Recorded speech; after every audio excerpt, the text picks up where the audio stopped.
Hello guys, स्वागत है आपका अपने यूट्यूब चैनल स्टडी विद अमन कुल में।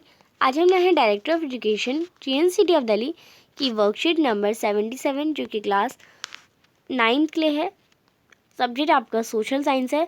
हिस्ट्री का हम चैप्टर नंबर 3 जिसकी हम एक वर्कशीट जो है स्टार्टिंग में भी कर चुके हैं। आज हम इसका पार्ट 2 करेंगे। उसके बाद हमारा बीच में चैप्टर क्लाइमेट आ गया था, बट अब हम इसे ही कंटिन्यू करेंगे जिसकी डेट आपको दे रखी है 1 फरवरी 2022। तो न्यू मंथ स्टार्ट हो रहा है। अपनी नई तैयारी अच्छे से रखिए अपने टर्म 2 के एग्ज़ाम के लिए ना। आप अपना नेम एंड अपनी क्लास टीचर का नेम लिखेंगे। तो सबसे पहले हम देखेंगे प्रथम विश्व युद्ध के बाद जर्मनी का क्या हाल हुआ था। तो युद्ध का हर जाना वाइमन गणराज्य पर थोपने से जर्मनी के लोगों में पराजय का अपराध बोध था। राष्ट्रीय अपमान के साथ हर जाना चुकाने की वजह से आर्थिक स्तर भी वह अपंग हो चुका था। वाइमन गणराज्य के हिमायतों को नवंबर के अपराधी कहकर उनका खुलेआम मजाक भी उड़ाया गया। इस मनोदशा का 30 के दशक के शुरुआती राजनीतिक घटनाक्रम पर गहरा असर पड़ा। उस समाज में सिपाहियों को आम नागरिकों के मुकाबले ज़्यादा सम्मान दिया जाने लगा। राजनेता और प्रचारक इस बात पर जोर देने लगे कि पुरुषों को आक्रामक, ताकतवर और मर्दाना गुणों वाला होना चाहिए। सार्वजनिक जीवन में आक्रामक फौजी प्रचार और राष्ट्रीय सम्मान और प्रतिष्ठा के सामने बाकी सारी चीज़ें कम महत्व की हो गई। यह सारा हुआ प्रथम विश्व के बाद जर्मनी में। अब नए राजनीतिक विचारों का उदय भी हुआ। जर्मनी में भी रूसी क्रांति से प्रेरित होकर बहुत सारे शहरों में मजदूरों और नागरिकों की सोवियत बनाई गई। समाजवादी, डेमोक्रेटिक्स और कैथोलिक गुटों ने वाइमर में राजनीतिक परिवर्तन के लिए प्रयास किए और स्पॉटकिस्टों ने जर्मनी में कम्युनिस्ट पार्टी की नींव डाली। इसके बाद कम्युनिस्ट यानी साम्यवादी और समाजवादी एक दूसरे के कट्टर दुश्मन हो गए। हिटलर के खिलाफ कभी भी साझा मोर्चा नहीं खोल सके। क्रांतिकारी और उग्र राष्ट्रवादी दोनों ही खेमे रेडिकल समाधानों के लिए आवाज़ उठाने लगे। अब आर्थिक संकट कैसे आया? जर्मनी ने पहला विश्व युद्ध मोटे तौर पर कर्ज लेकर लड़ा था, यानी उन्होंने लोन लिया था। अब युद्ध के बाद तो उसे स्वर्ण मुद्रा में हर्जाना भी भरना पड़ा।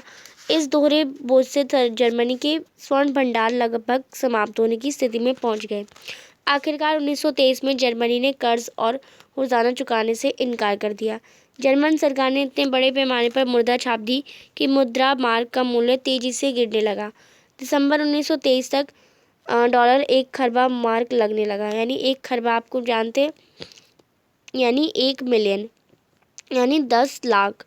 यानी आप देखिए ये हमारा 10 लाख इतना, अगर ये 10 लाख डॉलर जो 10 लाख डॉलर हमारा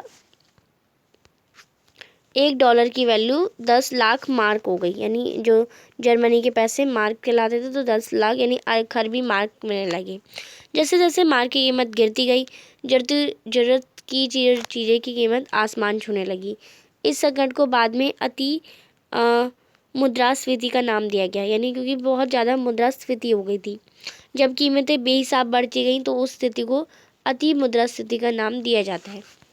अब जर्मनी को इस संकट से निकालने के लिए अमेरिकी सरकार ने हस्तक्षेप किया। इसके लिए अमेरिका ने डॉफ्स योजना बनाई। इस योजना में जर्मनी के आर्थिक संकट को दूर रखने के लिए हर्जाने की शर्तों को दोबारा तय किया गया। जर्मनी में आर्थिक सुधार अमेरिका के लिए कर्जों पर आश्रित था। जब 1929 में अमेरिका वॉल स्ट्रीट एक्सचेंज यानी शेयर बाजार धराशायी हो गया तो जर्मनी को मिल रही ये मदद भी रातों रात बंद हो गई। 1929 से 32 तक की इस मंदी का सबसे बुरा प्रभाव जर्मन अर्थव्यवस्था पर पड़ा। बेरोजगारी, अपराध, चारों तरफ गहरी हताशा का माहौल था। लोकतांत्रिक संसद ने व्यवस्था में लोगों का विश्वास खत्म होने लगा क्योंकि वह उनके लिए कोई समाधान नहीं खोज पा रही थी। पूरे देश में राजनीतिक अस्थिरता और नेतृत्वहीनता का माहौल हो गया। आगे हम नेक्स्ट वर्कशीट में कंटिन्यू करेंगे। अब इसी पर बेस्ड कुछ क्वेश्चन है। पहला प्रश्न है, प्रथम विश्व युद्ध के जर्मनी पर क्या आर्थिक प्रभाव हुआ? तो आर्थिक प्रभाव आपको पता है, आर्थिक रूप से जर्मनी को बहुत नुकसान हुआ क्योंकि नए विमर गणराज्य को मित्र राष्ट्र को युद्ध के लिए 6 बिलियन की राशि का मुआवजा देने के लिए बनाया गया था।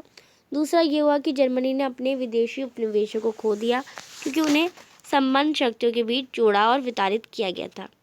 दूसरा प्रश्न है, वाइमर गणराज्य के सामने क्या चुनौतियाँ थी? तो वाइमर गणराज्य को वर्साई की अपमानजनक संधि पर हस्ताक्षर करना पड़ा। इस गणराज्य ने युद्ध अपराध का बोझ ढोया और मुआवजे का भुगतान करने के लिए मजबूर होने के कारण आर्थिक रूप से अपंग हो गया।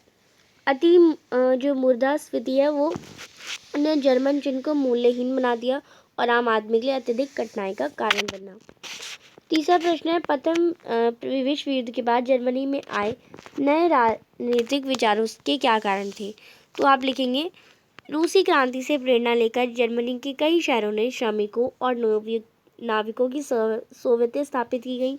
समाजवादी और डेमोक्रेट्स और कैथोलिक ने विभिन्न गणराज्य से राजनीतिक व्यवस्था को बदलने की कोशिश की। स्पॉटसिस्टों ने जर्मनी की कम्युनिस्ट पार्टी की स्थापना की। कम्युनिस्ट और समाजवादी में अपूर्ण दुश्मन बन गए और हिटलर के खिलाफ आम कारण नहीं बना सके। क्रांतिकारी, उग्रवादी और राष्ट्रवादी दोनों ही कट्टरपंथी समाधान के लिए तरस रहे थे। चौथा प्रश्न है, प्रथम विश्व युद्ध के बाद जर्मनी ने किस प्रकार के सामाजिक विचारों को महत्व दिया? तो प्रथम विश्व युद्ध के अंत में जर्मनी शायद ही अपने देश को पहचान सके। इसके 15% जो पुरुष सहित 30 लाख जर्मन मारे गए। जर्मनी को एक राजशाही के बजाय एक गणतंत्र बनने के लिए मजबूर किया गया और उसके नागरिकों को उनके देश के कड़वे नुकसान से अपमानित किया गया था। पांचवा प्रश्न है, यदि कोई सरकार प्रतिवर्ष लाखों रुपए छापती रहे तो उसके क्या परिणाम होंगे? तो सरकार की केंद्रीय मौद्रिक एजेंसी को अपनी ही देनदारियों की बराबरी करने के लिए अधिक राजस्व एकत्रित करना होगा। तो ये आप कर लेंगे। ये थी आपकी आज की वर्कशीट। आई होप आपको अच्छे से वर्कशीट समझ आ गई होगी। चैनल को अभी तक सब्सक्राइब नहीं किया है तो प्लीज़ चैनल को सब्सक्राइब ज़रूर करें, ज़्यादा से ज़्यादा दोस्तों के साथ शेयर करें। Thanks for watching, bye bye guys.